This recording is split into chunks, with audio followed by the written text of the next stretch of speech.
My name is Paula, and I've always believed family comes first. At 33, I'd built a decent life for myself. Senior marketing director at a tech company, a nice apartment in the city, and enough money to help out the people I love. I'm not going to lie and say I'm some kind of genius, but I worked my ass off to get where I am today. Mom and Dad raised me and my younger sister, Lily, in a small 3-bedroom house in the suburbs. Dad worked as an electrician, and Mom was a receptionist at a dental office. They weren't rich, but they made sure we had what we needed. Lily was always the social butterfly, prettier, funnier, more outgoing. I was the quiet one, the bookworm who spent weekends studying while Lily went to parties. Typical sibling dynamic, I guess. When Lily met Jake 5 years ago, it was love at first sight. They got married 6 months later in a small ceremony that I helped pay for. Jake works in sales, but seems to bounce between jobs every few months. They're always short on cash, yet they never miss a chance to post vacation photos on social media. As for me, I'm single. Dating isn't really my priority right now. Work takes up most of my time, and honestly, I'm okay with that. My job pays well, which means I can help out my family when they need it, and they always seem to need it. 3 years ago, when Mom and Dad were struggling with their mortgage payments, I stepped in. "It's just temporary," Dad had said, embarrassed. "Just until we get back on our feet." I didn't mind. I could afford it, I told him. And they were my parents. What was I supposed to do? Let the bank take their house? Then Lily and Jake couldn't make rent on their apartment. Just for a few months, Lily had promised, her eyes wide and pleading. Those few months turned into years. But I never complained. There were always other requests, too. A new refrigerator when theirs broke down, emergency car repairs, tickets to a concert Lily really wanted to see. I never said no. Today was Mom's 60th birthday, and I wanted to make it special. I booked a private room at Bellini's, her favorite Italian restaurant, and invited all her friends and relatives. The bill for dinner would be hefty, but that wasn't all. I'd also planned a surprise gift, a 10-day trip to Mexico for her and Dad, all expenses paid, from flights to hotel to tours. They'd never been out of the country before, and I thought it would be something they'd remember forever. I was at my apartment, wrapping the gift certificate in fancy paper, when my phone pinged with an email notification. Unknown sender. Subject: family dinner. Watch this. Probably spam, I muttered, about to delete it. But something stopped me. Maybe it was Lily being goofy, putting together a video montage of family moments for Mom's birthday. That would be just like her, stealing my thunder with something heartfelt and creative while I stuck to practical gifts. I clicked on the email. The message was brief. "You should watch this video from your family's dinner last weekend." There was a video attachment. I hesitated for a second, running a quick mental virus scan. But curiosity got the better of me, and I clicked play. The video showed my parents' dining room. The image was a bit shaky but clear enough, someone filming from what looked like the corner of the room. Mom, Dad, Lily, Jake, and a few other relatives were seated around the table. Wine glasses reflected the overhead light, and everyone was laughing about something. Then I heard my name. "Paula's coming to the birthday dinner, right?" That was Uncle Rob. Mom rolled her eyes. "Of course she is. She's paying for it." They all laughed. I felt a small knot form in my stomach, but I kept watching. "I don't know how you deal with her," Jake said, refilling his wine glass. "She's so boring." "Tell me about it," Mom replied. "Every conversation turns into a lecture about saving money or career advancement. No boyfriend, no hobbies, just work, work, work." "And yet, she's got that big promotion," Lily chimed in, shaking her head. "I still don't get how she's not exactly Miss Personality." Jake snorted. "Maybe she got it through the bedroom, if you know what I mean." They all burst out laughing, Dad included. My own father. I felt bile rise in my throat. My fingers trembled so badly, I almost dropped my phone. The worst part was Mom continuing to swirl her wine. "We have to pretend to be impressed by everything she does." "Oh, Paula got another raise." "Oh, Paula bought a new car, like any of us care." "But we need her money," Dad said, his voice lower but still audible. "What if she decided to stop helping? Where would we be then?" "Stuck with this mortgage, that's where." That's where, Mom repeated. And Lily and Jake would be out on the street. It's like paying a tax, Lily said with a dramatic sigh. We smile and nod at her boring stories, and in return, she covers our bills. Have you seen her apartment? Mom continued. All that money, and it looks like a furniture showroom. No personality, just like her. I stopped the video, unable to watch anymore. My hands were shaking, and tears burned behind my eyes. Every word had cut like a knife. The gift box with the Mexico trip sat in front of me, looking suddenly pathetic. I'd spent weeks planning this surprise, excited to see Mom's face when she opened it, and all this time, my phone beeped with a calendar reminder. Mom's birthday dinner in 2 hours. I stared at it, feeling hollow inside. My first instinct was to cancel, to crawl into bed and never face any of them again. But as the initial shock began to fade, something else took its place. Anger. White-hot, clarifying anger. They wanted my money, but not me. Fine. I'd give them exactly what they wanted. One last show of my generosity, and then nothing ever again. I spent the next hour replaying fragments of the video in my head while I gathered evidence of my family's financial dependence on me. My banking app showed a clear pattern: monthly transfers for my parents' mortgage, regular payments for Lily and Jake's rent, plus dozens of emergency cash transfers whenever they claimed to be in a bind. Over the past 2 years alone, I'd spent over $78,000 on my family. Seeing the number in black and white made me feel physically ill, not because of the money itself. I'd given it willingly, but because of what it represented. Years of manipulation. I printed out every transaction, organizing them by recipient and date. Then I took the Mexico trip itinerary and drew a thick red line through it, writing "canceled" across the page.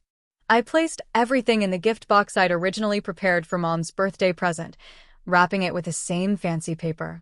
It looked identical to the gift I'd planned to give her just hours ago, but its contents were very different. The video had been sent anonymously, and I couldn't figure out who might have recorded it. The angle suggested it was someone sitting at the table, but who would betray my family's trust like that?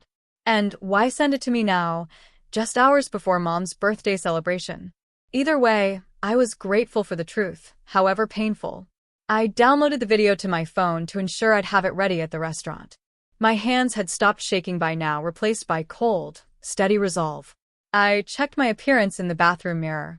I looked the same as always, perhaps a bit paler. No external sign of the earthquake that had just leveled my world. The drive to Bellini's took 20 minutes. The restaurant's private dining room was already bustling when I arrived. Mom sat at the head of the table, wearing the blue dress I bought her last Christmas. Dad was next to her, his arm around her shoulders. Lily and Jake stood nearby, champagne glasses in hand, laughing with some relatives. The scene looked so perfectly normal, so loving. Mom spotted me, and her face lit up with a smile that I now recognized as completely fake. She hurried over and wrapped me in a hug. "Paula, you're finally here." I was beginning to worry. I returned her hug mechanically. "Happy birthday, Mom." I moved to the table and took my seat, placing the gift box carefully beside me. It would wait until the right moment. The waiter brought out appetizers, and conversations flowed around me. I barely participated, offering only minimal responses when directly addressed. No one seemed to notice anything amiss. If they did, they attributed it to my usual boring personality. Mom clinked her glass to get everyone's attention. "Before we really get started, I just want to thank my wonderful daughter Paula for arranging this beautiful dinner. She's always so generous." The gathered family members turned to smile at me. I saw it then, the calculation behind their eyes, the thin veneer of appreciation that had nothing to do with me as a person and everything to do with what I provided. The appetizers gave way to entrees, then to dessert. Throughout it all, I remained quiet, watching, observing their interactions with new clarity. When Dad casually mentioned a kitchen renovation they were considering, I caught the quick glance he exchanged with Mom, another project they expected me to fund. When the time came for gifts, relatives presented Mom with the usual scented candles, jewelry, bottles of wine. She accepted each with practiced delight. Finally, it was my turn. "Before I give my gift, I said, standing up. I'd like to share something with everyone. The room quieted. I took out my phone and connected it to the small projector I'd asked the restaurant to provide, claiming I wanted to show family photos. I received an interesting video today. I continued, my voice surprisingly steady. I think you'll all find it enlightening. I pressed play. The familiar scene appeared on the wall, my family around the dinner table, wine glasses in hand. I watched their faces change from confusion to shock to horror as their own voices filled the room, exposing their true feelings about me. Mom's face drained of color. Dad stared at the floor. Lily's mouth hung open in disbelief. The other relatives shifted uncomfortably, some averting their eyes from the screen, others unable to look away from the unfolding disaster. When I finally stopped the video, the silence in the room was absolute. Mom broke first. Paula, sweetheart, you've misunderstood everything. We were just joking around. It's obviously been manipulated, Lily added quickly. Someone used one of those AI programs to fake our voices. That's right, Jake nodded vigorously. This is clearly a fake. The other relatives murmured in agreement, eager to defuse the situation. Everyone wanted to believe it wasn't real, that a family couldn't possibly be so two-faced. Then a voice spoke from the back of the room. It's not fake. Everyone turned to look at Aunt Claire, Mom's sister. She stood up, shoulders squared. I recorded that video last weekend, she stated flatly. Every word is real. Mom's shock morphed into rage. You did this? How dare you? I've listened to you talk about Paula like that for years. I couldn't stand it anymore, Aunt Claire replied. She reached into her purse and pulled out several sheets of paper. And here are printouts from your private family chat group, the one Paula doesn't know about. She handed the papers around the table. I took one, my hands numb. It was a screenshot of a messaging app with my family's names clearly visible. Mom's paying for the restaurant for my birthday. We should ask her about a new washing machine next week. Lily, good idea. Jake needs new tires, too.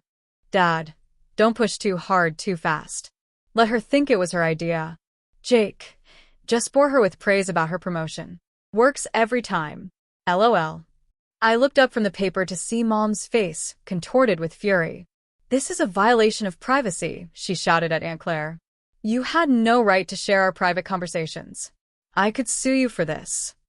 I was amazed to realize I hadn't even given my gift yet. Mom, I said, my voice cutting through her tirade. I pushed the wrapped box toward her. Open it. With trembling hands, she tore off the paper and lifted the lid. Her eyes widened as she saw the canceled Mexico trip and the stack of financial records. $78,436, I announced to the room. That's how much I've spent on my family in the last 2 years alone. And this is how you repay me. I stood up, gathering my purse. From now on, you're on your own. And Mom, if you sue Aunt Claire, I'll hire the best lawyer in the state to defend her. The room erupted into chaos. Mom burst into tears. Dad tried to calm her. Lily screamed that I was being selfish and cruel. Some relatives looked ashamed. Others seemed almost pleased by the drama. I drove home in a blur, barely conscious of the traffic lights or other cars. My phone kept buzzing with notifications, texts, calls, voicemails, all from my family. I ignored them all. Once home, I locked the door behind me and collapsed onto the couch.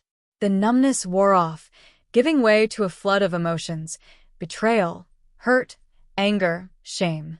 Had I been so desperate for family connection that I'd willingly blinded myself to their manipulation? How had I not seen it before? I dragged myself to the bathroom and turned the shower on as hot as I could stand it. As the steam filled the room, I stepped under the water, hoping it would wash away the memory of their faces, their voices, their laughter at my expense. It didn't. By the time I got out, my phone screen showed 37 missed calls and twice as many text messages. I scrolled through them briefly. Mom, please call me. This is all a misunderstanding. Dad, you're overreacting. We need to talk this through. Lily, how could you humiliate us like that? You're the selfish one. Jake, your sister is crying because of you. Hope you're happy. The messages grew increasingly desperate as the night wore on. Mom, we never meant to hurt you. Please answer. Dad, the mortgage payment is due next week. We need to discuss this. Lily, you know we can't afford rent without you. Don't be vindictive. I'd never ignored their calls before. I'd always been available, ready to help, eager to please. No more. I opened my banking app and canceled all recurring transfers to my parents and sister. Then I blocked their numbers on my phone. For the first time in years, I felt like I could breathe freely. My apartment, which Mom had criticized as having no personality, suddenly seemed like a sanctuary. Every piece of furniture, every decoration, reflected my choices, not someone else's expectations. The next morning, I woke up feeling lighter despite having barely slept. I went to work, threw myself into projects, and somehow made it through the day without checking my phone once. 2 days passed this way. I kept busy, avoided social media, and tried not to think about what my family might be doing or saying without my financial support. On the third day, I received a call from Aunt Claire. Paula, can we meet somewhere to talk? We agreed on a small cafe halfway between our homes. When I arrived, she was already there, nursing a cup of tea. She looked tired but managed to smile when she saw me. I slid into the seat across from her. Why did you do it? I asked without preamble. Claire sighed. I've watched them take advantage of you for years. Every family gathering, every holiday, they'd act like they adored you when you were around. Then the moment you left, the masks would come off. She stirred her tea absently. I wanted to say something so many times, but you seemed happy. You believed in this idea of family that wasn't real, and I wasn't sure if it was my place to shatter that illusion. I stared down at the table. So what changed? That dinner last weekend was the final straw, she replied. The things they said about you, I couldn't stand it anymore. I recorded it on impulse, not sure what I'd do with it. Then I heard about your big gift for Mom's birthday, and I knew I had to show you the truth before you spent even more on people who didn't appreciate you. We talked for over an hour. She filled me in on family dynamics I'd never noticed, how my parents had gradually increased their financial demands over the years, how Lily had learned to manipulate me by playing on my desire for closeness with my only sibling. Patterns I'd been blind to suddenly became obvious. Before we parted, I hugged Aunt Claire tightly. Thank you, I whispered, for telling me the truth when no one else would. Days turned into weeks, then months. My life settled into a new rhythm. Work, friends, occasional dates, hobbies I'd neglected for too long.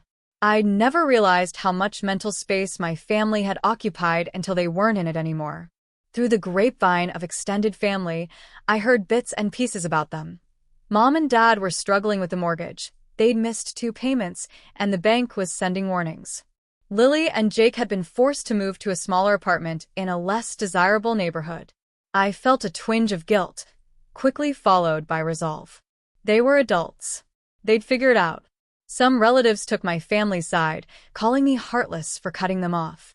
Others understood my position, especially those who'd witnessed the birthday dinner revelation. I maintained relationships with the latter group, including Aunt Claire, who became something of a surrogate mother figure to me. 6 months after the confrontation, I was leaving my office building when I spotted a familiar figure waiting by the entrance. Lily, looking thinner than I remembered, her hair pulled back in a messy ponytail. My first instinct was to turn around and find another exit, but she'd already seen me. Paula, she called out as I approached. Please, just give me 5 minutes. I stopped a few feet away. What do you want, Lily? She twisted her hands nervously. I came to apologize for everything. We were wrong to treat you that way. I said nothing, just waited. There would be more. There always was with Lily. They're really struggling with the mortgage, she continued, her voice growing desperate, and I'm pregnant, 4 months along. Jake and I had to move to a cheaper apartment because we couldn't afford our place anymore. I'd suspected her apology wasn't genuine. Now I knew for certain. Congratulations on the baby, I said flatly. Is that all? Tears welled in her eyes. Please, Paula, we need your help. Just until the baby comes. Until we get back on our feet. We've learned our lesson, I swear. I looked at my sister, really looked. Behind the tears and the pregnancy, I could still see the calculation in her eyes, the same look she'd had when asking for money before. Nothing had changed except their circumstances. "No," I said simply. Her face hardened instantly.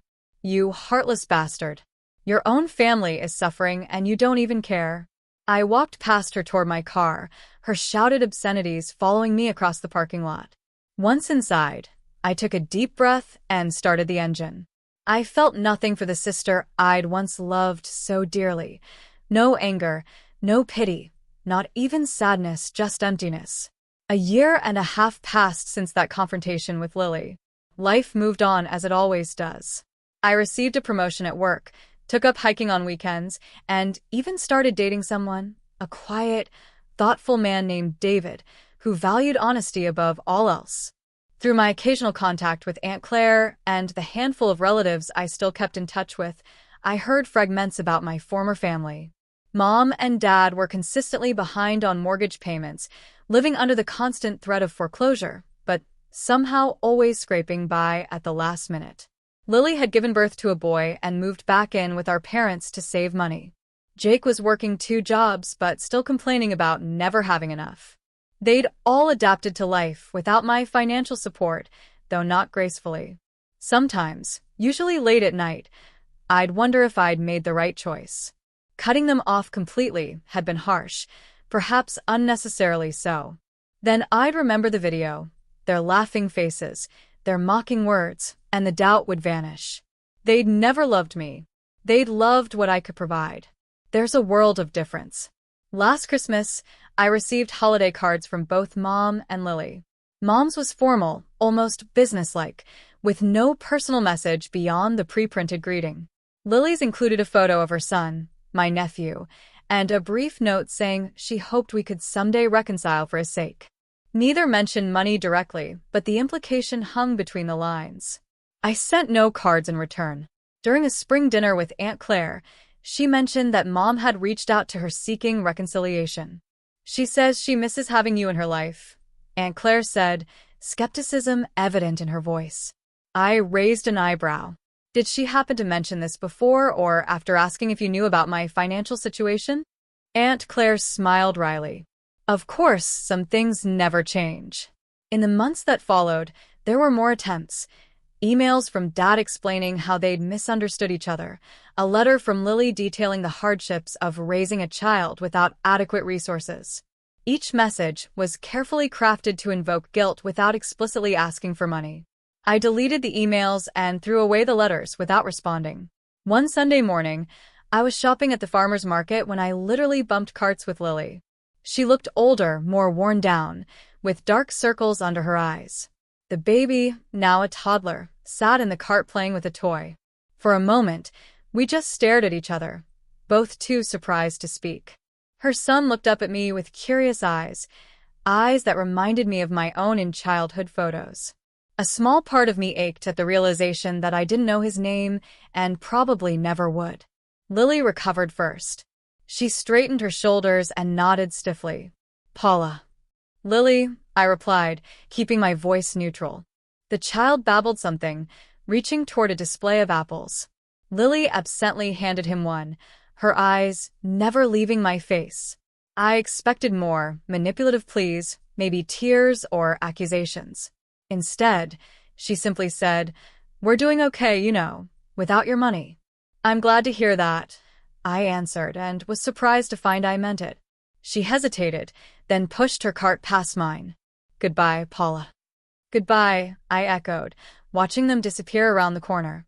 That brief encounter affected me more than I expected, not because I missed them or regretted my decision, but because I realized how completely my life had moved on without them.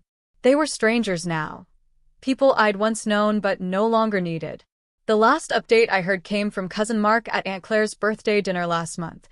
Dad had found better-paying work, and they'd managed to refinance the mortgage.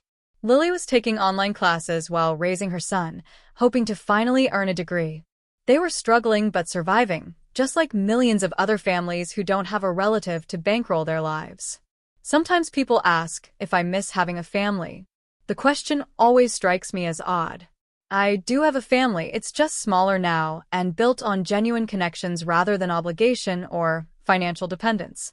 Aunt Claire, my handful of supportive relatives, my close friends, David, they're my family now, the people who see me for who I am, not what I can give them. As for Mom, Dad, and Lily, I don't hate them anymore. I don't feel much of anything toward them, to be honest.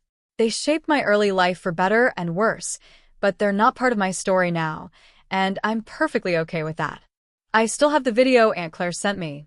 I've never watched it again, but I keep it as a reminder, not of their betrayal, but of my own worth, of the lesson I learned that day. Last week, I finalized plans for a trip to Mexico, the same destination I'd once planned to send my parents to. But this time, I'm going with David and two of our closest friends. When I booked it, there was no twinge of regret, no wistful thoughts about what might have been, just excitement for the adventure ahead. That's how I know I've truly moved on. My life isn't defined by what I lost or left behind. It's built on what I've found and what I've chosen, people who value me for exactly who I am, not what I can do for them.